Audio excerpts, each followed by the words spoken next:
रहता भी हूँ सारी दुनिया के बीच में, तो भी मेरे को न एक देखने में आता है न दो। वन की तरह जैसे मैं ही हूँ अकेला, सारा वन ही वन है। मैं आत्मा हूँ, मैं भगवान हूँ, उसके साथ बाकी कुछ भी देखने में नहीं आता है। चाहे इतने समूह के बीच में, इतने रश के बीच में रहा पड़ा हूँ सारी दुनिया के बीच में, तो भी मेरे को दुनिया देखने में नहीं आती है, भगवान ही देखने में आता है।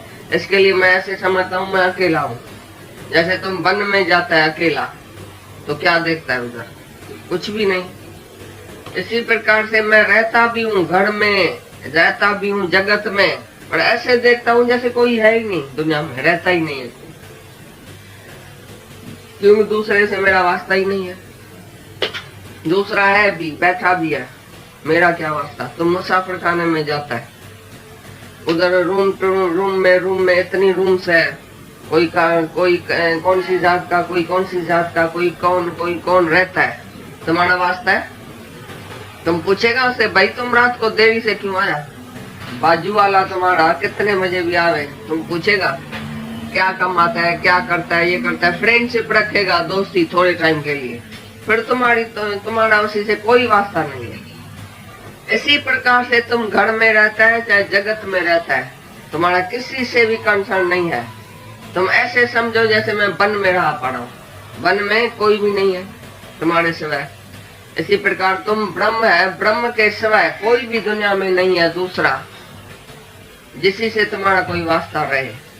तो राजा जनक बोलता है मैं रहता भी हूँ जगत में, लेकिन वन की तरह खाली खाली, सारा संसार खाली लगता है मेरे को।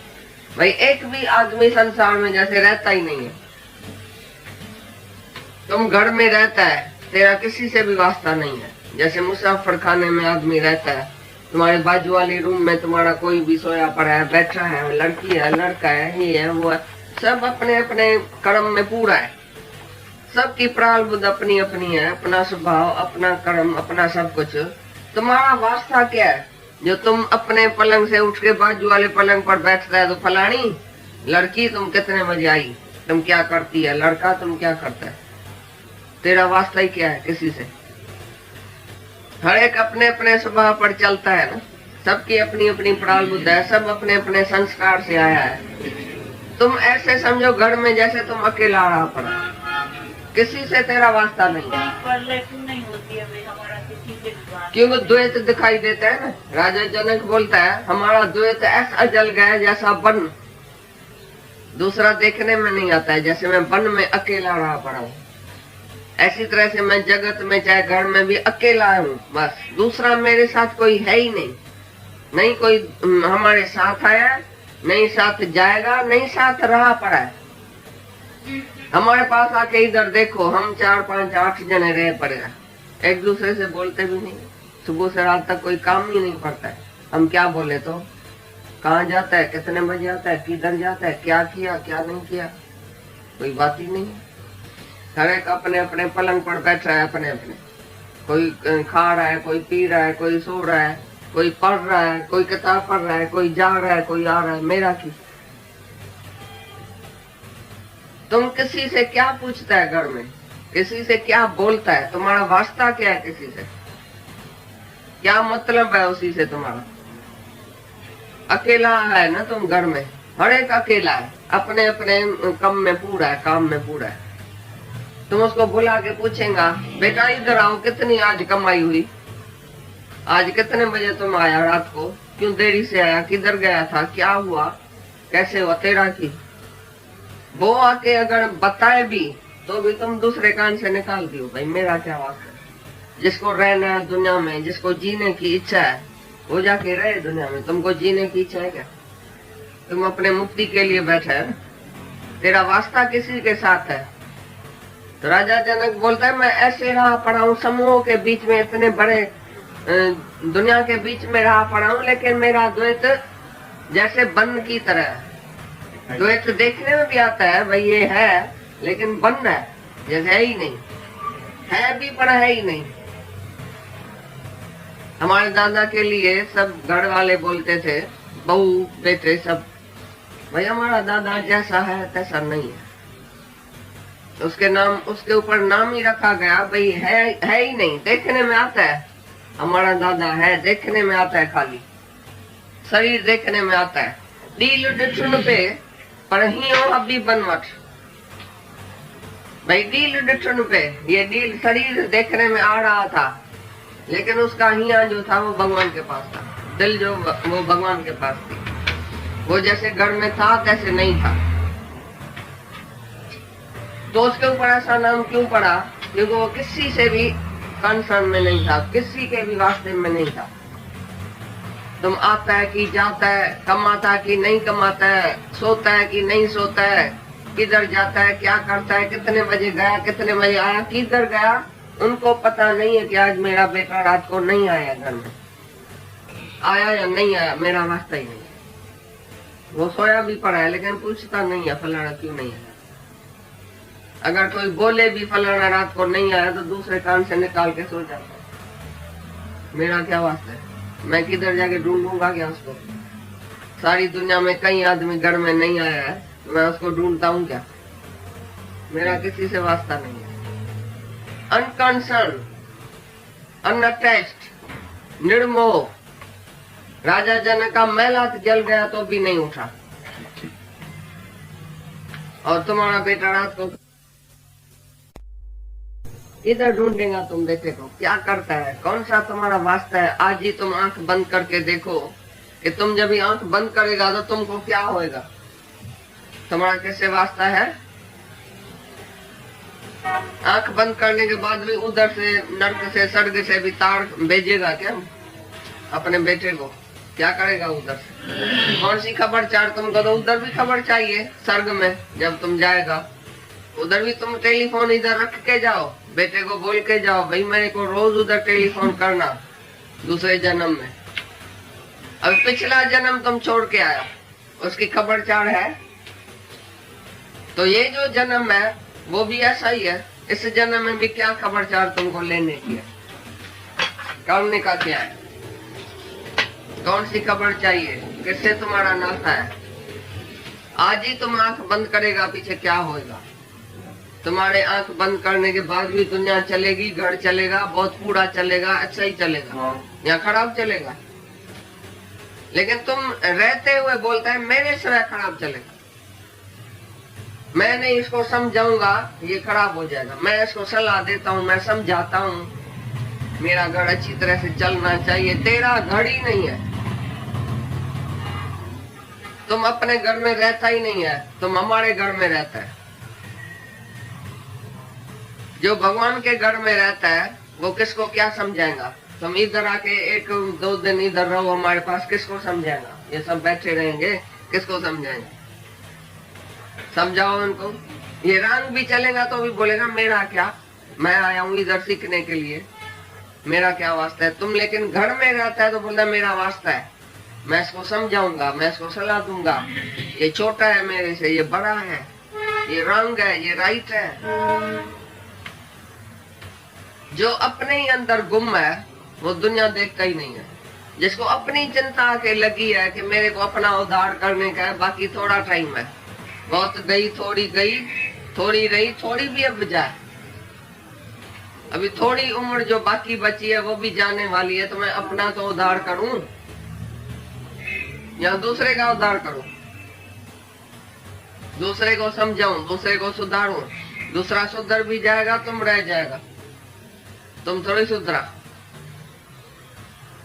तो राजा जनक बोलता है कि मैं सारी दुनिया के बीच में रह के, इतने गोर शोर के बीच में रह के भी मैं जैसे अकेला हूं, मेरा किसी से वास्ता ही नहीं है, मैं जैसे हूं तैसे नहीं हूं घर में। ऐसा अनकंसर्न होके रहो, तभी तुम्हारा उद्धार होएगा। तुम अकेला आया अपना उद्धार करने के लिए। जैसे वन में कोई अकेला ही बैठा है ना, सारा ही वन और जंगल हो गए, तुम अकेला रहो, कैसे बात करेगा? इसी प्रकार तुम्हारा घर भी बंद होना चाहिए, सारा जगत बंद होना चाहिए। तुम ऐसे समझो घर में मैं अकेला ही बैठा हूँ। दादा एक बालकनी में अपने एक पलंग बिछाया था, घर देखने में नहीं आता था अंदर क्या हो रहा है। बालकनी में एक पलंग बिछा के उधर सारा दिन अपनी गीता शास्त्र ये लिखना पढ़ना चिट्ठी ये वो सारा ज्ञान में ऐसा बस गुम होता था। जो आगे आके उसको रोटी रखते थे तो भी वो किताब से वो जो आंख ही नहीं निकालते। जरा रोटी रखी है भाई, ठीक है, रोटी खा के फिर वो किताब चालू, अपने ही उदाहरण में, अपने ही ख्याल में।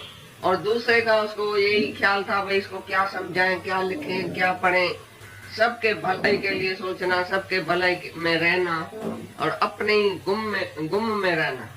गुम होके वेख नजारा, गुम ज्ञान में रहो ध्यान में, गुम ज्ञान में रहो ध्यान में, सुरत बदन जीवने भूली। जो ज्ञान में गुम है उसको बदन की सुरत जो है वो भूल जाती है, वो शरीर उसका भूल जाता है, वो नहीं समझता मैं शरीर हूं, मैं किसके साथ बैठा हूं। तुम भी इतना मौन रहो घर में, जैसे जंगल में तुम अकेला होएगा तो मौन में रहेगा, या पेड़ से बैठ के बातें करेगा, क्या करेगा उधर।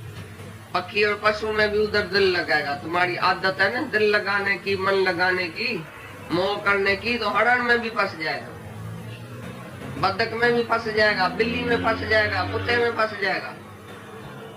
तो मनुष्य तो छोड़ो पर हैवान में भी तुम फंस सकता है, ऐसी तुम्हारी आदत है मोह की।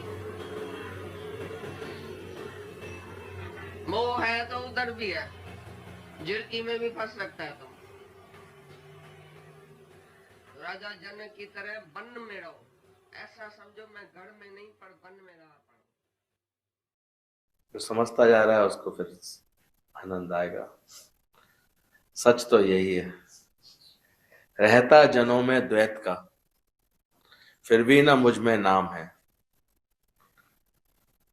जनक कह रहे हैं स्वर्ग आदि मेरा कुछ भी प्रयोजन नहीं है, रहता लोगों के बीच में जरूर हूं द्वैत का, रहता जनों में द्वैत का, फिर भी ना मुझ में नाम है। दंगल मुझे जंगल जचे, फिर प्रीत का क्या काम है। मैं देहू हूं जो मानता, सो प्रीत कर दुख पाए है।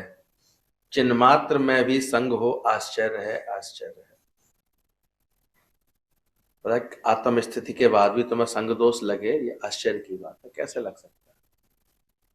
जो अपने को चिन्ह मात्र मान लेगा, आत्म स्वरूप जान लेगा, तो इन सब बातों से धीरे धीरे छुटकारा पाएगा। टिकेगा ही वही इस बातों में। आश्चर्य है कि जीवों के बीच में भी मुझे देखते हुए का अरण्य व्रत द्वैत नहीं बरतता, तब मैं मोह को करूं। जैसे जैसे अद्वैत का ज्ञान आता है, सारा निर्मोह निरासक्त, अनकंसर्न, अनअटैच्ड, ऐसी चित्त की स्थिति हमारी बनती जानी चाहिए, हो जाती है से।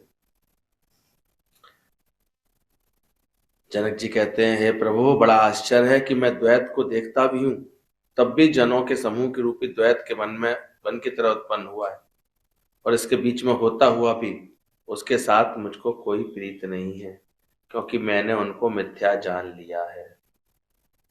मिथ्या वस्तु के साथ ज्ञानवान प्रीत को नहीं करते हैं, अज्ञानी मिथ्या पदार्थों के साथ प्रीत करते हैं। इतना ही ज्ञानी और अज्ञानी का भेद है। आओ तो अच्छा अभ्यास करें, ज्ञान की चढ़ाइयां चढ़ें और अंदर वाले मन को अच्छे से ये समझाएं और ऐसा भाव जगाएं कि मेरा कहीं कोई प्रीत ना रह जाए। विराग, वीतराग, और वही बाद में परिवर्तित हो जाता है सच्चे वैराग्य। कोई बात ऐसी सुख करके जो मन को सुख का अट्रैक्शन होता है ना, वो भासना बंद करेगा, अच्छा लगना बंद करेगा।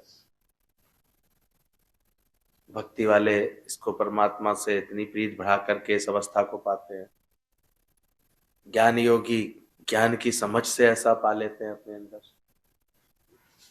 और कर्म योगी भी सही तरह से कर्म संन्यास योग का आचरण करके यही इसी मत पर आते हैं। बस देखा जाए तो इतना देश के लिए समर्पण होना, इतना राष्ट्र उद्धार के लिए कार्य करना, लेकिन उसके बाद भी अपनी निश्चिंतता की 4 घंटे की नींद लेकर के वो योगी अपने जीवन को चलाते रहते हैं। इतना सब करके भी अपने मन को कैसे रखते हैं। कभी कहा कि कंप्लेन की मोदी जी ने कि मुझे इतनी गालियां देते हैं लोग, इतना उल्टा सीधा कहते हैं, इतना सब भला बुरा कह रहे हैं, अरे मेरा तो कोई है नहीं, मैं किसके आगे आके रोऊं। कभी रोते देखा, उन्हें परेशान होते देखा? तो नित्य अपने कर्तव्य पथ पर दृढ़ता से और आगे बढ़ते हैं। तो इसलिए भगवान ने सभी तरह के भक्तों का जिक्र किया। ज्ञानी भक्त मुझे ज्ञान से, भक्त हृदय वाले भक्ति के द्वारा भी यही मन की स्थिति पाते, पर भक्ति उनकी सच्ची हो। ये नहीं कि बस केवल कहने को भगवान मैं तेरा, और फिर कभी मौका आए भगवान कभी मौका दे ऐसे तो फिर विचलित हो जाए, भगवान छूट जाए, पहले जगत को पकड़ने लगे, नहीं पति सत्य है, बेटा सत्य है, दुनिया सत्य है। जब ऐसी अव्यभिचारी भक्ति योग हो जाता है वो भगवान को पसंद करेगा, भगवान को वही पसंद आता है। और ज्ञानी योग, ज्ञान लोग, ज्ञानवान जो है इस समझ के साथ, जिस समझ से राजा जनक ने ये बात बोली है कि मैं कैसे रहता हूं, मैं बैठा भी हूं सारी दुनिया के बीच में तो भी मेरे को ना एक देखने में आता है ना दो, वन की तरह। जीवन, गुरु जी कहते थे जीवन शब्द में ही तुम्हें एक संदेश छुपा हुआ है तुम्हारे लिए, कैसे जियो, वन की तरह। इंग्लिश वाला वन समझ लो तो एकत्व में आकर के जियो, एक में, और वन वैसे समझो तो जैसे जंगल में विचरण करने वाले को किसी से कोई लेना देना नहीं होता, चारों तरफ पेड़ पौधे होते हैं, झाड़ियां होती है, झंकार होते, सब होते हैं, लेकिन जैसे फिर कोई उसमें कहीं कोई आसक्ति नहीं होती, कहीं कोई ममता नहीं होती। इसलिए 14 वर्ष का राम का ये वनवासी जीवन, ये उनके जीवन में ऐसा प्रभाव छोड़ते गया। उस दिन लग रही थी कि राम कितने निर्मोह निरासक्त थे अंदर से, कि पुनः 14 वर्ष के बाद जब आकर के उनको राज सिंहासन पर बैठाया गया, अभी तो सब लोग ये ऐसे ऐसे अपने अनुभव सुना रहे हैं कि जिस क्षण वो प्राण प्रतिष्ठा हुई उस विग्रह के अंदर, उस क्षण वो ऐसा भावुक हो गया था कि अनायास ही लोगों के आंखों में आंसू थे। ऐसा भाव का ऐसा वो भावनात्मक क्षण बना कि लोग ना चाह करके भी ऐसे आंखों से आंसू गिरा रहे हैं। कितना ये सत्य है, लोगों ने जिन्होंने अनुभव किया, ये तो है जहां आस्था और इतना भाव का विश्वास का होता है। गुरु के दर भी हम लोग जब विश्वास से जाते हैं तो इसके अनेक चमत्कार देखते थे। हम लोग देखते थे बस केवल भरते भरते लखनऊ की तरफ सारे वाइब्रेशंस चेंज हो जाते थे। मन जो अपने कार्य व्यवहार की उलझनों को महसूस करता था वो सब छूटता चला जाता था, अब भजन भाव में आता चला जाता था। इटावा से आगे बढ़ते थे तो और भजन तेज हो जाते थे, कानपुर तक आते आते तो बिल्कुल शुद्धबुद्ध हो, और लखनऊ में तो 3 दिन कहाँ चले गए पता ही नहीं चलता था, कौन सा दिन रहा, कौन सी बात रही, बस एक आनंद ही आनंद, गुरु के साथ का आनंद, गुरु के संग का आनंद। तो संग की बड़ी महत्ता हो जाती है। संग कैसा किया, आप किसके संग रहते हैं। इसलिए जो अच्छे साधक होते हैं वो अपना संग बदलते हैं। भाई किसके संग आप रह रहे हैं, अधिक से अधिक संग आपका किसका चल रहा है, उसका ही तो असर आएगा। इतने अगर हम अच्छे साधक बन गए हैं कि लगातार ज्ञान के वचनों का संग करें, गुरु का संग करें, गुरु के संग तो फिर मिलेगा ही ज्ञान, सत्संग ही मिलेगा। उस संग में बैठे हुए हैं अपने अंदर, जाते भी हैं किसी कार्य व्यवहार में तब भी इतने ज्ञान को प्रभावी बना करके रखें अपने मन के ऊपर की समय मिलते हैं उसका पठन पाठन, स्वाध्याय, अध्ययन, या चित्त खिंच रहा हो उसी तरफ बार बार। कहते मीनार का झुकाव जिधर होगा वो उधर ही अनायास ही गिरती है, उधर ही गिरेगी। खंबा जिधर झुकेगा उधर गिर जाएगा ये अपने आप। तो ऐसे ही ऐसा संग जो कर लेता है, जिसके संग में जो रहता है, तो संग की बड़ी महिमा, इसलिए सत्संग की इतनी महिमा। ये जो विशेष सत्संग हम लोगों को गुरु की कृपा से मिला है, तो इस 1-1.5 घंटे में तो मिलता ही हमें सत्य का संग है, ज्ञान का संग मिलता है, सही समझ का संग मिलता है। इसको तो छूटना ही नहीं चाहिए। ये तो रोज ऐसा शौक लगे। अभी तो हमने टाल रखा है, एक दिन हम जाएंगे, एक दिन कोई और चले, कोई जरूरत नहीं है, चाहे तो रोज भी आ सकते हैं, पर ऐसा लगन आ जाए अंदर में, तो अंदर से देखना संग कैसा करता है। ये तो छुट्टी हो गई तो आज शायद दिखाई दे रहा है, आज भी छुट्टी हो गई, तो 2-4 मास सब गिर गए। सुना, मैं तो फोटो में देख रहा था, तो मैं गौर से देखा कहीं तुम ही तो नहीं, ठंड में खड़ी बैठी थी, स्कूल में ऐसे गिरी पड़ी, बेहोश हो गए।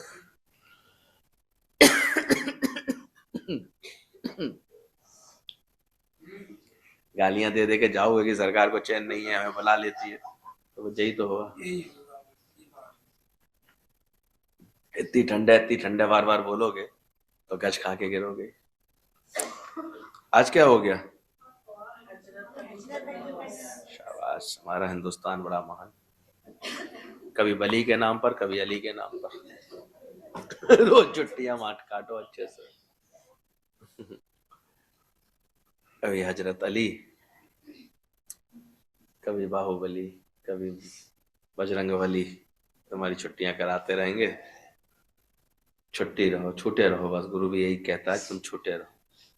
पर ये अभ्यास कर लो बैठ करके कि मैं बन की तरह रहता हूं जगत में, अकेला सारा बन ही बन है, मैं आत्मा हूं, मैं भगवान हूं, इसके सिवाय बाकी कुछ भी देखने में नहीं आता। ऐसा अभ्यास ज्ञानी के मन में चलता रहता है।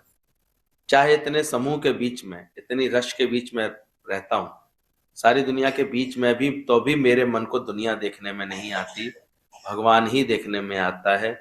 इसके लिए मैं ऐसे समझता हूं जैसे कि मैं अकेला हूं, आया अकेला जाऊंगा अकेला, ना अटक।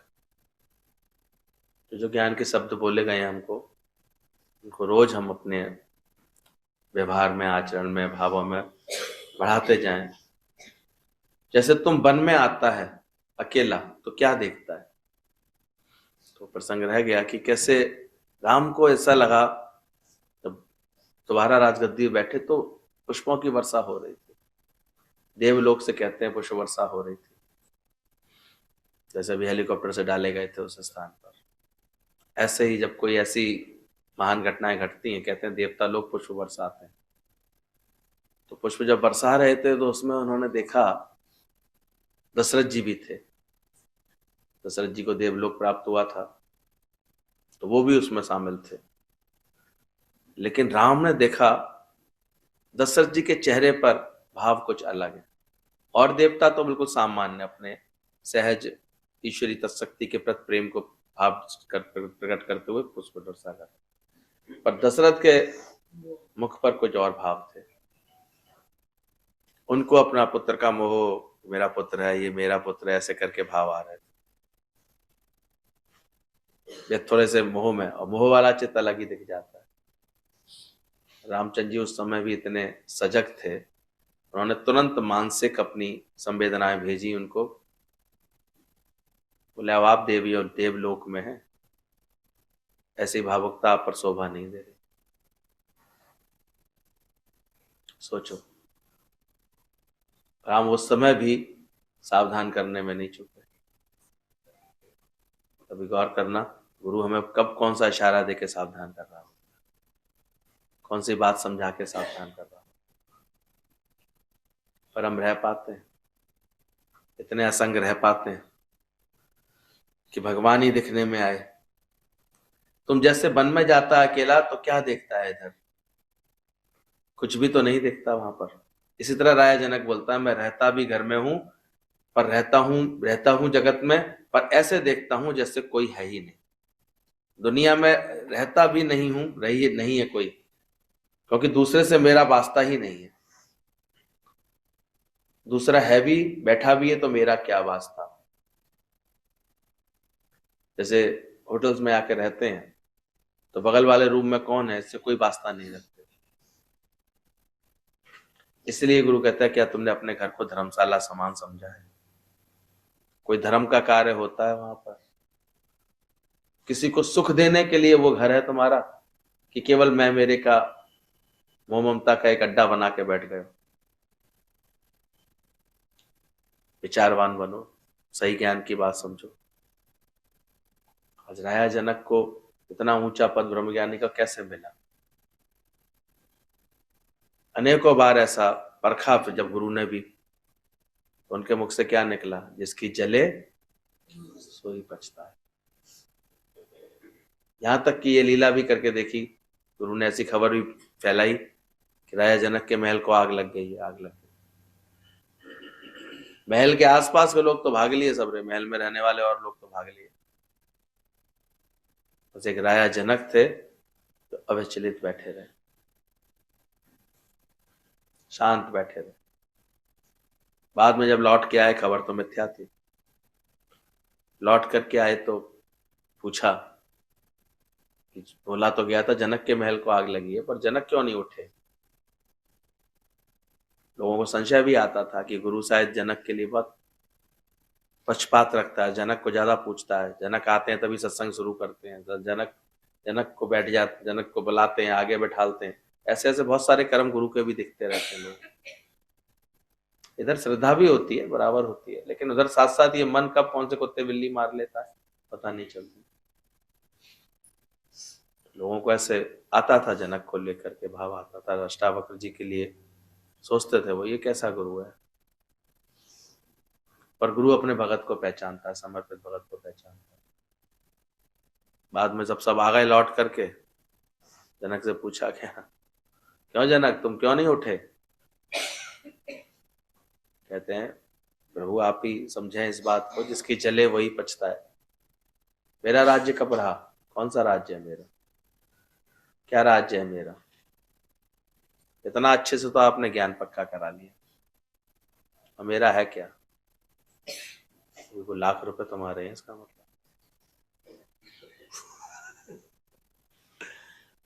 पंडित जी अभ्यास करो अच्छा सा, मुश्किल से ज्ञान मिला है, सही बता रहा हूं। अंदर से ऐसा चित्त बन जाए, ज्ञान के बाद ऐसी स्थिति बने कि दुनिया में रहता ही नहीं है ऐसे कोई। हम मुसाफिर खाने में जाते हैं, इधर रूम टू रूम है, इतनी रूम है, कोई कहां से आता, कोई कहां, कोई कौन सी जात का है, कोई कौन सी जात का। तुम पूछोगे उससे तुम्हारे बाजू वाले कितने बजे आए, कितने बजे गए, पूछते हो उनसे क्या कमाता है? थोड़ी देर के लिए कहीं रहते हैं, फ्रेंडशिप करके रहो बस। इसलिए कोई बिरला ही इस ज्ञान का सही अभ्यास करता है, नहीं तो फिर सतोगुणी माया परेशान करने लगती है। यहां पर भी मन उलझने लगता है, इसको ऐसे नहीं सोचना चाहिए, इसको ऐसे नहीं करना चाहिए, इसको ये करना चाहिए। और ज्ञानी कितना बेवास्तेदार रहता है। इसी प्रकार चाहे तुम घर में रहो चाहे जगत में, तुम्हारा किसी से भी कोई कंसर्न नहीं है, तुम ऐसे समझो जैसे वन में रहा पड़ा हो। अब ये खुद को समझने और समझाने की बात है, ये बोलने की बात नहीं है। कोई काऊ को ना है प्रीतम, जान लियो मन माही। कुछ लोग बोलने की नौटंकी ज्यादा करते, समझते नहीं है इस ज्ञान। बहुत जल्दी बड़बड़ करके सब जगह बैठ के बोलेंगे इस बात को, दिखावा करेंगे। तो खुद पहचानना चाहिए कि मैं दिखावा कर रही हूं कि वास्तव में जान चुकी हूं। कहीं दंभाचरण तो नहीं हो रहा, कोई दंभ से भरा कोई आचरण तो नहीं हो रहा, कहीं इस बात का भी तो अहंकार तो नहीं कर रही मैं तो किसी से कोई मतलब नहीं है, मुझे कुछ लेना देना नहीं है, मेरा कोई नहीं है, ऐसे। बहुत समझदारी से ज्ञान लेना चाहिए। ज्ञानी अंदर से जानता है इस बात को कि फिर तुम्हारा उसी से क्या वास्ता है। राय जनक बोलता है मैं रहता भी जगत में हूं लेकिन वन की तरह, खाली खाली सारा संसार खाली लगता है मेरे को, जैसे एक भी आदमी संसार में रहता ही नहीं। ऐसा कहते तो whole world is on strike, निराकार ही निराकार है, खाली है। इसलिए ज्ञानवान को किसी के कर्म, किसी की बात ऐसे देखने में नहीं आती। तुम घर में रहता है, तेरा किसी से भी वास्ता नहीं होना चाहिए।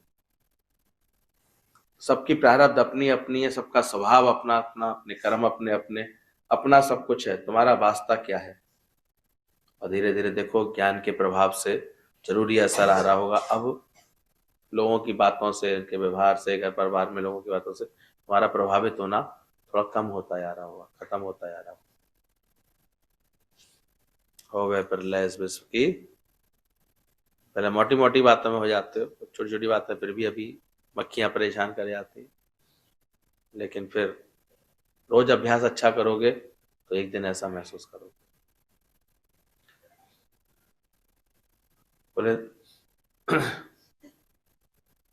अपनी प्रारब्ध, अपना अपना स्वभाव, अपना कर्म, अपना सब कुछ है। तुम्हारा वास्ता क्या है? जो तुम अपने पलंग से उठ के बाजू वाले पलंग पर बैठता है और बोलता है फलानी लड़की तुम कितने बजे आई, तुम क्या करती है, लड़का तुम क्या करता है, तेरा वास्ता ही क्या है किसी से? हर एक अपने अपने स्वभाव पर चलता है ना, सबकी अपनी अपनी प्रारब्ध है, सब अपने अपने संस्कार से आया है। तुम ऐसे समझो घर में जैसे तुम अकेला रहा पड़ा है, किसी से वास्ता नहीं। इसलिए ज्ञान की बातें किसी से करने की नहीं है, अपने मन के साथ करने की होती है। खुद को ही पक्का कराओ। दादा कहते थे कि जाओ अपने घर में और ऐसे अनकंसर्न होने का अभ्यास करो कि खुद को ऐसे कफन डाल करके लेट के देखो कि मेरा मन कहाँ कहाँ जा रहा है, किस किस में जा रहा है, और जल्दी से अपने मन को ज्ञानवान बनाओ, सही समझ वाला बनाओ। हमारे जगत की प्रलय क्यों नहीं होती है? हमारा किसी से भी वास्ता नहीं है, क्योंकि द्वैत दिखाई देता है। जगत की प्रलय क्यों नहीं होती है? क्योंकि अभी तक हमारी द्वैत वाली बिल्ली पूरी तरह से निकलती नहीं है, द्वैत दिखाई देता रहता है। राय जनक बोलता है हमारा द्वैत ऐसा जल गया है जैसे वन, दूसरा देखने में ही नहीं आता, जैसे वन में अकेला रहा पड़ा हूं, ऐसी तरह से मैं जगत में चाहे घर में अकेला ही हूं, बस दूसरा मेरे साथ कोई भी नहीं, ना ही कोई हमारे साथ आया है, ना ही साथ जाएगा, ना ही साथ रहा पड़ा है। ये एक अंदर की समझ और फीलिंग है जिसमें ज्ञानवान लोग रहते हैं, ब्रह्मज्ञानी ऐसे विचरण करते हैं, और उन्हीं की इसी भाव दशा को कहते हैं। उन्होंने जो गए थे जनक से ज्ञान लेने के लिए, सुखदेव मुनि ने महसूस किया था कि ये उसी प्रकार है जैसे इनका एक पैर भले ही सुंदर स्त्रियों की गोद में है और दूसरा जैसे खौलती कढ़ाई में, मतलब ये निर्लेप में आ रहे हैं, इनको कुछ लेना देना। तो बोला गया रमण महर्षि के पास आकर के कि आपके नाम क्या, कि महर्षि लगा, महर्षि क्यों कहते हैं आप, महर्षि किसको कहते हैं आखिर? तो रमण महर्षि ने भी इसी अनुभव के साथ वो जीते थे। वो शांत रहे, कुछ नहीं बोले, मुस्कुरा दिए बस केवल। आत्मा रमानी थे रमण महर्षि, तो आत्मा में रमण करते थे, वो अपने उसी भाव में रहे। उस पत्रकार ने 3-4 बार इस प्रश्न को पूछा पर वो बिल्कुल शांत रहे। कहते हैं उनका एक साधक साथ संग में था उनके साथ, कहता है आप ये व्यर्थ का प्रश्न पूछ रहे हैं, देखिए ना, इस चीज को ऑब्जर्व कीजिए, इतनी देर से आप बैठे भी हैं यहाँ सामने, थोड़ी देर पहले देखो वो गाय अचानक सामने रखे हुए केलों को खा गई, इनकी कोई प्रतिक्रिया देखी थी क्या? थोड़ी देर पहले अंदर से किचन में से 2 शिष्यों के कुछ ऊंची आवाज में स्वर आ रहे थे, कोई प्रतिक्रिया इनकी देखी? थोड़ी देर पहले उधर कुछ और बात हो रही थी, क्या देखा था आपने? उन्होंने किसी को कुछ बोला हो, कुछ कहा हो? ये ऐसे असंग होकर के रहते हैं, इसलिए महर्षि कहते हैं इनको। तो महर्षि टाइटल भी किसी बिरले को मिलता है। देखना अपने मन को, क्या तुम महर्षि बने? महान हर्ष के साथ जो जीता है जगत में कुछ भी, वो महर्षि कहलाता है। तो जनक भी यही बात समझा रहे हैं। भगवान कह रहे हैं हमारे पास आके देखो, 4-5-8 जने हमारे संग रहते हैं इस फ्लैट में हमारे यहाँ, और एक दूसरे से बोलते भी नहीं है। भी महसूस करो कि कैसा ब्रह्मज्ञानी के घर होकर परिवार हो जाता है, धीरे धीरे कैसी स्थिति बनती है। सुबह से रात तक कोई काम ही नहीं पड़ता है। सबकी अपनी प्रकृति है, सबका अपना स्वभाव है, और धीरे धीरे सब ज्ञान में अपनी अपनी वृत्ति बनाते हैं। बोले कोई कहाँ जाता है, कोई कितने बजे आता है, किधर जाता है, क्या किया क्या नहीं किया, कोई बात ही नहीं है हमारे यहाँ। हर एक अपने अपने पलंग पर बैठा है। और वास्तव में ये था, गुरुजी बताते थे, ऐसा ही दृश्य होता था। एक दीवाल श्याम भगवान के पास रहती थी, एक दीवाल जो है गीता भगवान के पास रहती थी। उनके पास किसी को बात करनी तो वहां बैठते थे, उनके पास बात करनी तो वहां बैठते। टोका टाकी बोला वाली, इवन जब चाहे मीरा भगवान भी रहते थे, चाहे कोई भी रहता, बोले कहीं होता ही नहीं था। गुरुजी ने एक बार अपना अनुभव सुनाया था कि जब इन पंच परमेश्वरों के साथ वैसे आ रहे थे बॉम्बे से, तो ट्रेन का रिजर्वेशन था, और उस वक्त ट्रेनें कम से कम 36 से ज्यादा घंटों में आती थी बॉम्बे से लखनऊ तक। तो एक लंबा समय था, 24 से ज्यादा, 18 घंटे ज्यादा। और तो बड़े खुश थे गुरुजी, ये अच्छा मौका मिला मुझे, खाली गुरुजनों के साथ में जा रही हूँ। प्रेम और सेवा भक्ति के लिए तो चले ही थे वो साथ में, खुश थे बहुत, तो उमंग में थे बहुत। ऐसे अरे बड़ा मजा आएगा, बड़ा सत्संग होगा, बड़ा गाना बजाना होगा, बड़ा भजन भाव होंगे, पूरे रास्ते सब ज्ञान की चर्चाएं होंगी, बातें होंगी। लेकिन माहौल तो वहां बिल्कुल विपरीत। सब अपनी अपनी बर्थ पर शांति से बैठे, कोई किसी को के बात ही नहीं कोई हो रही थी किसी। सब शांत थे, कोई पढ़ रहा था, कोई बैठा था, कोई मुस्कुरा रहा था, कोई ऐसे। किसी के एक के संकल्प आया, चलो समय हो गया नाश्ता कर लेते, नाश्ता कर लिया। फिर संकल्प आया, चलो खाने का समय हो गया, खाना खा लेते, खाना खा लिया। मुझे कोई बात ही नहीं हो रही है। बोले फिर हमारे ही पेट में ऐसे घुमड़ घुमड़ हुई। हमने कहा क्या बात है, कोई बात हो गई है क्या? आप लोग बोल नहीं रहे हैं, आप लोग कोई बात ही नहीं कर रहे हैं, ये कोई बात हो गई है क्या?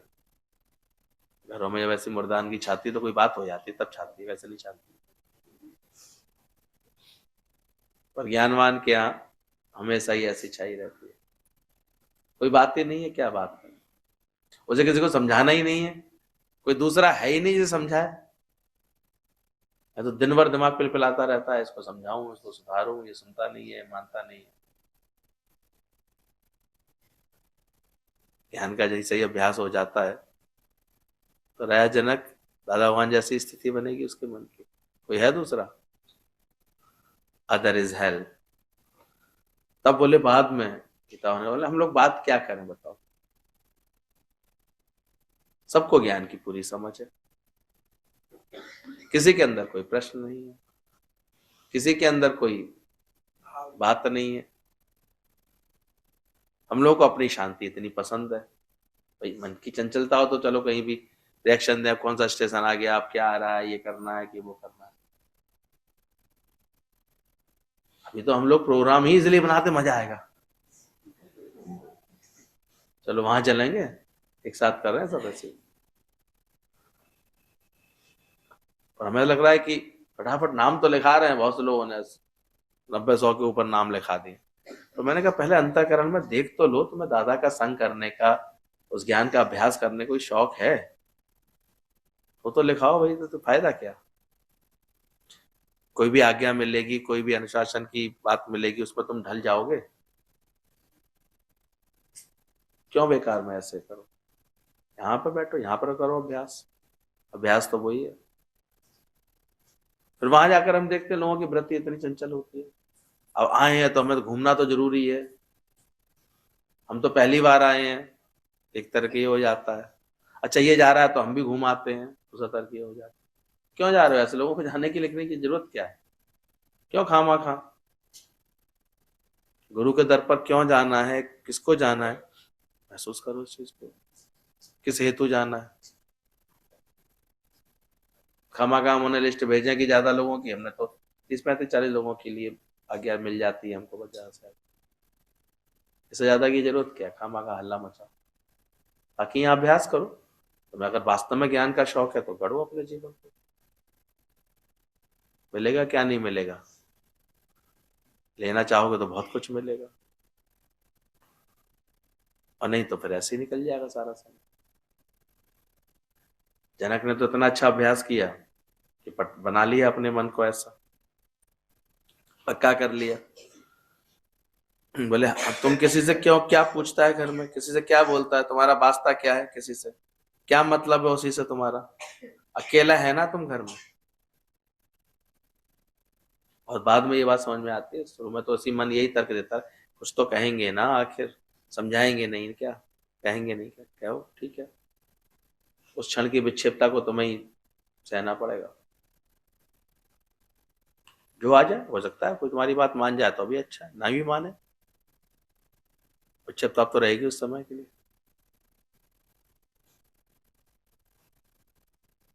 पर ज्ञानी इतना अंदर में सधे आता है, हर एक अकेला है, अपने अपने काम में पूरा है। तुम उसको बुला के पूछेगा, बेटा इधर आओ, आज कितनी कमाई हुई, आज कितने में तुम आया। तो ऐसी हरकतें करते हैं ना अभी आपस में, देखो उल्टे सीधे जवाब पाते हैं, फिर कोई सुधर नहीं रहे हैं जो लोग, टोक देते हैं, बोल देते हैं, या पता लगाने की कोशिश करते हैं, तुम्हें क्या मतलब है, चांद शांति से बैठा नहीं आता, चैन से बैठा नहीं आता, जवाब कौन से मिलते होंगे, बता दो जरा। वो में कुटाई पिटाई हुई है, इसके सिवा तो कुछ मिला नहीं, ठुकाई होती रहती है हर वक्त। फिर भी 100 जूता खाए तमाशा घुस के ही देख, मानता नहीं है अभी, रोज विद्रोह करता है, नहीं नहीं नहीं, मुझे देखना है, मुझे करना, वो सुन भी नहीं रहा, मान भी नहीं रहा, तो तेरी बात समझेगा भी नहीं। तुम कहोगे नहीं मेरी किडनी ले लो, वो सुनेगा भी नहीं तुम्हारी।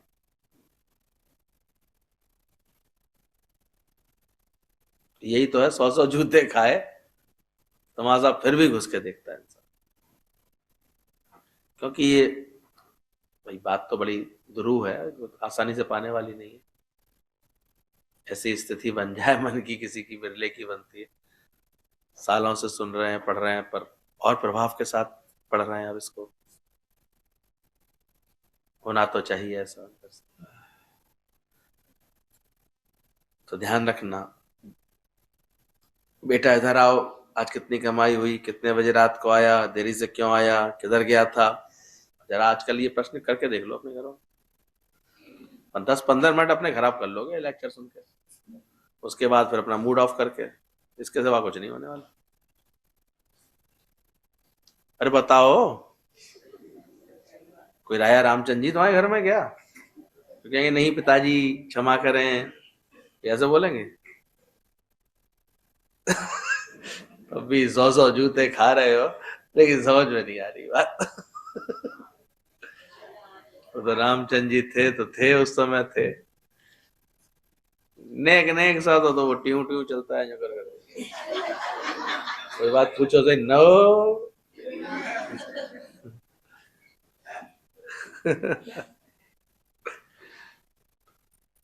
तो इसलिए जल्दी से अभ्यास करो, तेरा की और मेरा की, 2 की हमारे गुरु ने दी है, इनका अच्छे से अभ्यास करो।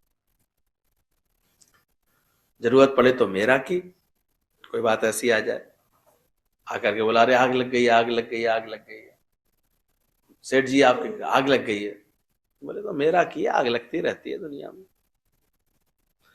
अरे सेठ जी आप ही के घर में आग लग गई है, तो मुस्कुराए कहते हैं तेरा की, तू क्या इतना परेशान हो रहा। तो ये 2 की ज्ञानी हमेशा पास में रखता है, इसलिए उसका मन का विक्षेपता उसे कभी नहीं आती, वो हर बात में बड़ी जल्दी बैलेंस बना लेता है, और तुरंत पहचान लेता है कि कहीं कुछ नाक घुसेड़ी होगी, खामा खा कुछ बोले होंगे, तभी बिगड़ती है बात, तो नहीं होती। तो वो आके अगर बताए भी कि तुम्हारे दूसरे कान से निकाल दियो, यहां तक बोला दादा ने कि अगर वो कोई आकर के घर परिवार है, रहते भी है, जबरदस्ती भी डाल जाते हैं कान में बात, देख नहीं रही हो, को समझ नहीं रही हो, तुम्हें दिख नहीं रहा कुछ, ऐसे ऐसे ही बोल जाएंगे तुम्हें। अब तुम तो चलो ज्ञान का अभ्यास कर रहे हो, और सभी थोड़ी ज्ञानवान हो रहे हैं, तो वो ऐसा कर भी लेते हैं, ऐसे भी करते हैं। तो बोला क्या कि दूसरा कान इसलिए भगवान ने सामने लगा दिया, इधर से कोई बोले तो इधर से निकाल दिया कर, कि मेरा क्या वास्ता है, जिसको रहना है दुनिया में, जिसको जीने की इच्छा है, वो जाके रहे दुनिया में। तुमको जीने की इच्छा है क्या? तुम अपनी मुक्ति के लिए बैठा है, तो तेरा वास्ता किसके साथ है? हंसो नहीं तो चंचल हो जाएगा। जिसको रहना है दुनिया में, जीने की इच्छा है, जाके रहे दुनिया में। तुमको जीने की इच्छा है क्या? तुम अपनी मुक्ति के लिए बैठा है ना, तेरा वास्ता किसके साथ है? तो राजा जनक बोलता है, मैं ऐसे रहा पड़ा हूं समूह के बीच में, इतनी बड़ी दुनिया के बीच में रहा पड़ा हूं, लेकिन मेरा द्वैत जैसे बन के जैसा है।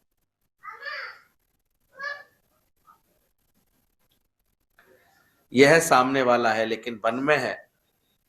राजा जनक बोलता है, मैं ऐसे रहा पड़ा हूं समूह के बीच में कि इतनी बड़ी दुनिया के बीच में रहा पड़ा हूं, लेकिन मेरा द्वैत जैसे बन की तरह। द्वैत दिखने में भी आता है कि ये है सामने वाला है, लेकिन बन है जैसे है ही नहीं, पर है भी है ही नहीं। हमारे दादा के लिए सब घर वाले बोलते थे, बहू बेटे बोलते थे, जैसे दादा है ऐसे नहीं। ऐसी सुंदर रहनी दादा ने अपनी बना ली थी। ऐसा ऐसे ज्ञान से चलते थे कि बाद में सबके मुख से ये निकलता था, दादा है जैसे नहीं। यह है सहज वैराग्य की स्थिति। मतलब तुम्हारा रहना भी किसी को कष्टकारी ना लग रहा हो, ना रहना भी। अभी तो एक दिन चली जाओ तो मम्मी कहाँ गई है, मम्मी कहाँ गई है, चार लोग परेशान होंगे कि तुम इतनी ममता करती हो, वो करती हो। पर गुरु क्या अभ्यास कराना चाहता है? कुछ ऐसे चलो, ऐसे ज्ञान का अभ्यास करो कि जैसे तुम हो या जैसे नहीं। अब इतने निष्कामी बनोगे, इतना ज्ञान के कार्य के लिए कभी निकलोगे, तब धीरे धीरे तुम्हारे से आस निकालेंगे। ऐसे थोड़ी निकाल देंगे, सुन के चली गई तो निकाल देगा तुमसे आस। ऐसे तो मजाक हो रहा है? छोड़ देगा आस इतनी जल्दी? मोटी कमाई करके ला रही है, फिर छोड़ देगा? छोड़, बताओ कौन छोड़ देगा? अभी तो तुम्हें तरह तरह के रिएक्शन देने हैं, कोई कुछ बोल गया तो, कोई कुछ कह गया तो, कोई कुछ, तो फिर कैसे कोई छोड़ देगा? ठीक से हम इसका अभ्यास करें। बोला जिसका हृदय जो था, दादा ऐसे थे ऐसे कि उसका हृदय हमेशा भगवान के पास था, तो उसके ऊपर नाम ऐसा क्यों पड़ा? क्योंकि वो किसी से भी कंसर्न नहीं था। दादा के ऊपर ये नाम पड़ गया था, ऐसे हैं तैसे नहीं है। वो नहीं पूछता था कि तुम आता है जाता है, कमाता है कि नहीं कमाता है, सोता है कि नहीं सोता है, किधर जाता है, क्या करता है, कितने बजे गया, कितने बजे आया। उसको पता नहीं आज मेरा बेटा रात को नहीं आया कि घर में, वो बोलता था आया या नहीं आया मेरा क्या वास्ता। वो सोया भी पड़ा है लेकिन पूछता नहीं था कि फलाना क्यों नहीं। ऐसे अपने गृहस्थ में भी रहेगा दादा, बाकी तो निष्कामी जीवन बन जाता है धीरे धीरे, लेकिन गृहस्थ में भी वो ऐसे रहे। दादा बताते, अगर कोई बोले कि फलाना रात को नहीं आया तो दूसरे कान से निकाल देता था, बोलता था मेरा क्या वास्ता है, मुझे आके ढूंढना है क्या उसको। इसलिए दादा उसको भी समझा पाए कि भाई आना होगा तो आ जाएगा, क्या घर का रास्ता भूल गया क्या? एक सत्संगी माई दिखाई दी एक दिन, प्लेटफॉर्म पर टहल रही थी। बोले तो भाई यहाँ क्यों टहल रही है, तेरा घर कहाँ पर है? बोले घर तो अंदर है गली में। तो यहाँ क्यों इंतजार कर रही है, यहाँ क्यों टहल रही है? अरे वो हस्बैंड आए नहीं, अभी तक आए नहीं। बोले तो क्या तेरे हस्बैंड को, बोले रोज वैसे तो 6 साढ़े 6 तक आ जाते हैं, अभी तो देखो 8 साढ़े 8 9 बज रहे हैं, ऐसे अभी तक नहीं आए। तो बोले क्या उसको कुछ भूलने की बीमारी है क्या? दादा ने कहा। बोले नहीं ऐसे तो कोई बात। तो बोले कि तूने घर बदल लिया है क्या, तो उसे बताने के लिए यहाँ खड़ी है? कहते नहीं तो दादा, तो जब तेरे को भूलने की बीमारी नहीं है, तेरे पति को भूलने की बीमारी नहीं है, तूने घर भी नहीं बदला है, तो जब आएगा तो कहाँ आएगा? ये कौन तेरे को नचा रहा है यहाँ पे? कौन नचा रहा था? ध्यान रखिए, कभी कभी कौन नचा देता है हमको आसानी से। तेरा ही मोह तुझको कब से रुला रहा। तब उसको जो है ये बात समझ में आई कि दादा कहाँ से सावधान करना चाहता। और थोड़ी देर बाद वो आ भी गया, किसी काम से लेट हो गया था, दूसरी लोकल पकड़ी थी तो लेट हो गए थे, 10 बजे तक पहुंच गया था। पर इस बीच ही मोह ने कितना बड़ा खेल कर दिया। कैसे मन में भ्रम पैदा दी कि नहीं नहीं नहीं। कभी समझ पाओगी? फोन कर करके परेशान करोगे, इसके सिवा कुछ नहीं करो। हमारी बात समझ लो गुरुजी, हमारी बात समझ लो। तुम्हारी बात समझने की तो हमारी बात समझ लो। किसको किसकी समझनी है? ये भी तो समझ में आए तुम्हारे ठीक से। मैं तो व्यर्थ की जिद पड़ी है कि हमारी बात समझी जाए, हमारी बात कि समझनी किसको है। दादा ऐसे अनकंसर्न अनअटैच्ड होकर के निर्गुण निरासक्त होकर बैठते थे। राजा जनक भी ऐसे ही अपने महल में रहे। किधर ढूंढेगा तुम बेटे को, क्या करता है, कौन सा तुम्हारा वास्ता है? आज ही तुम आंख बंद करके देखो। तुम अभी आंख बंद करेगा तो तुमको क्या होएगा? तुम्हारी किसी से वास्ता है? इसलिए रोज अपने अंदर अभ्यास कर लेना, क्योंकि ये केवल बातें नहीं है, सुनने मात्र से काम नहीं बनता, पढ़ने से काम नहीं बनता, सुनने से मेरा काम नहीं बनता। इसके लिए एक एक को अपनी भ्रम की स्थिति बना करके उसमें गोता लगाना पड़ेगा, क्योंकि 7 चमड़ी के भीतर बोला गया ये मोह पड़ा रहता है। जब ज्ञान का अभ्यास इतना बढ़ जाता है कि 7 चमड़ी के भीतर जाकर के वो प्रभाव दिखाए, वहां तक कि उस बीमारी का इलाज करे, तब कहीं जाकर के दूर होता है। इतना गहरा गुरु भक्ति, गुरु की ज्ञान की ऐसे अंदर से जब हम अभ्यास करते हैं,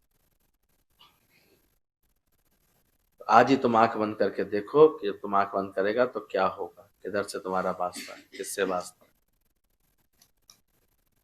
तुमको तो उधर स्वर्ग में भी खबर चाहिए। अपने बेटे को एक फोन नंबर दे ना कि उसमें जा रहा हूँ मैं मर के, तो मेरे को फोन करता रही हो दूसरे जन्म में। अभी पिछले जन्म को छोड़ करके आए हो, कोई खबर है उसकी? कौन थे, क्या थे? तो ये जो जन्म है वो भी ऐसा ही है। इस जन्म की भी क्या खबर चार तुमको लेनी है? कामनी का क्या है, कौन सी खबर चाहिए? किससे तुम्हारा नाता है? ये गुरु के ज्ञान से ये सब चीजें समझ में आती है। ना मैं तन ही रहा, ना मैं मन ही रहा, सदगुरु मिलने से झगड़ा खत्म हो गया। बाकी तुम बैठे बैठे अच्छे विचार करती रहो, बड़ा गलत हुआ मेरे साथ, ये चला गया, ये ऐसा हो गया, सोचते रहो बैठे बैठे।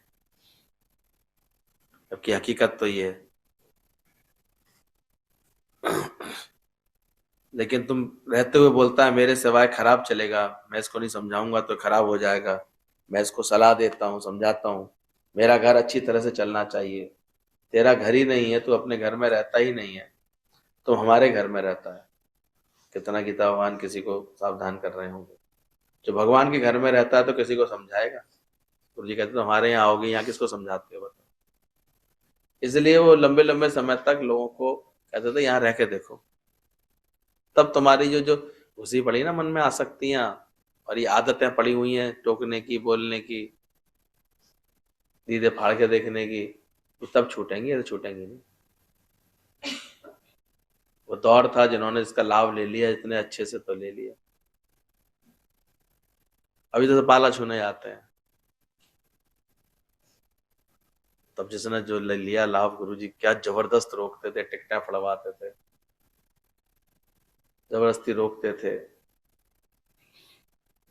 और प्रेम प्रेम में, ऐसा भी नहीं कुछ, खुद ही शौक लगता था, खुद ही।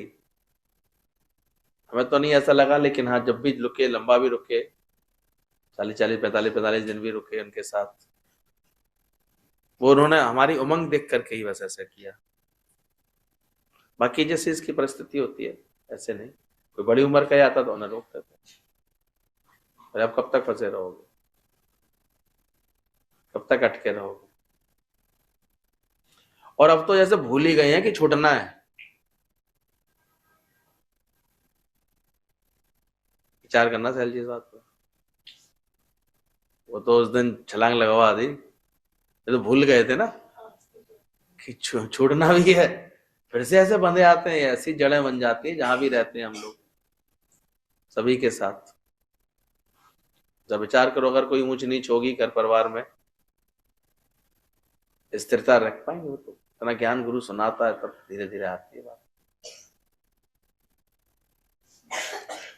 अभ्यास कराते थे। किनका ध्यान आएगा बताओ? कहाँ मन जाएगा? अभी कभी मौत आकर गला दबाए। प्रैक्टिस कर लिए? किसी के शरीर के साथ भी कुछ हो जाए, प्रैक्टिस चल रही है? जी पाओगे? ध्यान रखना ये। और ज्ञान का सही अभ्यास ही हमको अंदर से निश्चिंता देगा, पाएगा, नहीं तो नहीं मिलती। नहीं तो अटकी रहेगी, कभी तन में, कभी धन में, कभी बातों में, कभी इसमें। देख रही है अपने घर में मोह के कारण क्या हालत हो रही है? क्यों रही खुशी? समझ रही है कि नहीं समझ पा रही? हाँ, समझ ले ढंग से। सब सत्संग वत्संग छूट जाता है इंसान का मोह की वजह से।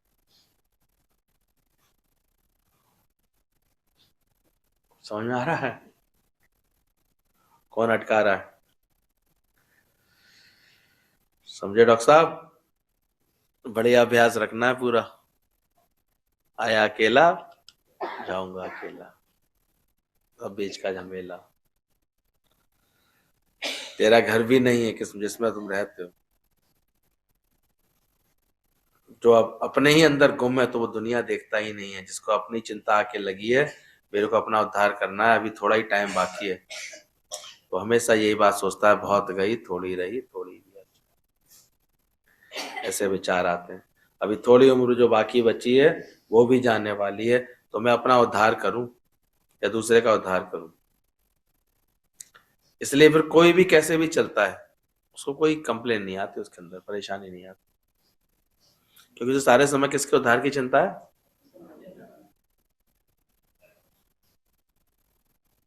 तुम्हें किसके उद्धार की चिंता है?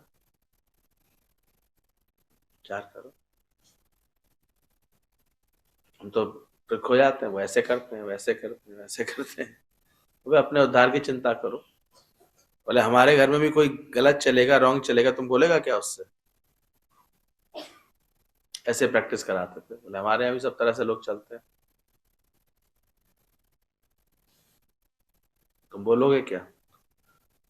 तुम आए हो इधर सीखने के लिए, तेरा क्या वास्ता है? लेकिन तुम घर में रहते हो तो बोल पड़ते हो, मेरा वास्ता, मैं इसको समझाऊं, सलाह दूं, मेरे से छोटा है। राजा जनक बोलते हैं सारी दुनिया के बीच में रह करके भी, इतने घोर शोर के बीच में रह करके भी, जैसे मैं अकेला हूं, मेरा किसी से वास्ता नहीं। ऐसे अनकंसर्न होकर के रहो, तब तुम्हारा उद्धार होएगा। इस प्रकार घर भी बंद होना चाहिए तुम्हारा, सारा जगत बंद होना चाहिए। तुम ऐसे समझो घर में भी मैं अकेला ही बैठा हूं। दादा एक बालकनी में अपना पलंग बिछाते थे, घर देखने में भी नहीं आता था। बालकनी से एक पलंग बिछा के इधर सारा दिन अपनी गीता शास्त्र लिखना, पढ़ना, चिट्ठी, इन सब में गुम रहते थे। उनके आगे आके रोटी रखते थे तो भी किताब से आंख नहीं निकालते थे। फिर बोलते थे जब उनसे, दादा रोटी रखी है खा लो, तो कहते हैं ठीक है, फिर रोटी खा के फिर काम में चलो, फिर किताब में चलो। ऐसे दादा का जीवन देखा है लोगों। तो इतना अंदर से अनकंसर्न, अपने ही उद्धार में, अपने ही ख्याल में, दूसरे का उनको ये ख्याल भी नहीं था कि इसको क्या समझाएं, क्या लिखें, क्या पढ़ें। बस सबकी इस भलाई के लिए सोचना, सबकी भलाई में रहना, अपने में गुम रहना। गुम होके देख नजारा, गुम ज्ञान में रहो ध्यान में। जो ज्ञान में भी गुम है उसका बदन भी, उसको बदन की सुर्त भी, बदन का ख्याल भी, शरीर का ख्याल भी गुम हो जाता है। वो अपना शरीर ही भूल जाता है, वो नहीं समझता है कि मैं शरीर हूं। तुम इतना मौन रहो घर में जैसे जंगल में तुम अकेला हो गया। अब जंगल में तुम क्या करेगा? मौन में रहेगा या पेड़ों से बात करेगा? क्या आदत है तुम्हारी? दिल ना दिल लगाने की, मन लगाने की, मोह करने की। और नहीं तो राज भरत भी किसमें फंस गए थे? वो भी हिरन में फंस गए थे, बत्तख में फंस गए, बिल्ली में फंस गया, कुत्ते में फंस गया। तो मनुष्य हो तो छोड़ो, पर हैवान में भी तुम फंस सकता है। ऐसी तुम्हारी आदत है मोह की। कभी कभी घर के लोग ऐसे हैवानी प्रकृति के भी होते हैं, उनमें भी मोह करके अटके रहते हैं, पूरा जीवन ऐसे दुख में बिताते हैं। गुरु जी बता रहे थे वो इतनी मोह की मारी हमारे पास एक आई, कहती है एक बेटे के मोह के कारण मैंने अपनी ये दुर्दशा कराई गुरुजी, वो तो अब आपका ज्ञान मिला है तब मेरी जीवन संभल रही है धीरे धीरे। इकलौता लड़का, खूब जतन से प्रेम दे दे के पढ़ा लिखा के डॉक्टर बनाया, और डॉक्टर बना करके वो अपनी पसंद की किसी से शादी कर रहा है, और वो लड़की ऐसे दिमाग की निकली, घर में रहना भी उसे पसंद नहीं, तो पहले तो चलो शांति के लिए चलो कहीं रह ले, बाहर रह ले, और वो इतनी चढ़ी हुई निकली अपनी सास से, कहती है अनडिवाइडेड लव चाहिए। ऐसा भी होता है, मुझे बर्दाश्त नहीं है। चाहे माँ कभी फोन भी करती थी तो फोन नहीं अटेंड करने देती थी, ऐसी ऐसी माहौल बना देती थी कि बेचारा फोन भी नहीं कर पाता था। एक बार पिताजी की तबीयत खराब हुई तो उसने बोला बेटा आके पापा को देखो, बोले वो डॉक्टर है, डॉक्टर के टाइम पर ही आएंगे। ऐसे ऐसे भी अकुड़ू और ऐसे स्वभाव के लोग भी होते हैं। बोले जब उसकी इस तरह की बातें देखी तो मेरे को ऐसा झटका लगा, बिस्तर पकड़ लिया। वो तो भला हो जब मैं बिस्तर पर थी, 6-7 आके 1 साल बिस्तर पर रही, तो किसी ने सत्संग वालों को खबर दे दी, सत्संगी आए, उन्होंने मुझे फिर समझाया, आपकी बातें सुनाई। जब वो लखनऊ आई थी बड़ी खुश हुई थी हम लोगों के सामने की बात। तो नहीं तो मैंने अपनी मोह में कैसी मैंने अपनी दुर्गति कराई, ये सोचो। तुम्हारी हो रही है तुम्हें पता भी नहीं चल रहा।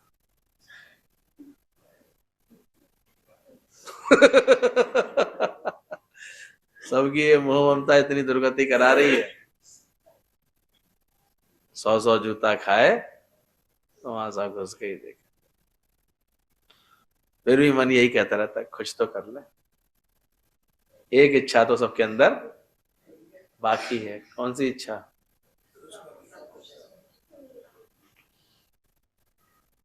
सब खुश हो जाए, खुश हो जाए। तो राजा जनक की तरह वन में रहो, ऐसा समझो घर में नहीं पर वन में रहा पड़ा। तो नित्य अभ्यास और नित्य वैराग्य से ही ये अर्जुन मैं मिलता हूं। क्या बताएं गीता ने ऐसी ऐसी बातें क्यों बताई, चैन से जीने भी नहीं दे रही है। किसी को ये बातें सुनने का शौक लगता है? क्या सुनने आया था? जय श्री राम सुनने आया था क्या? उद्धार तो इन्हीं बातों से है, नहीं तो होगा ही नहीं।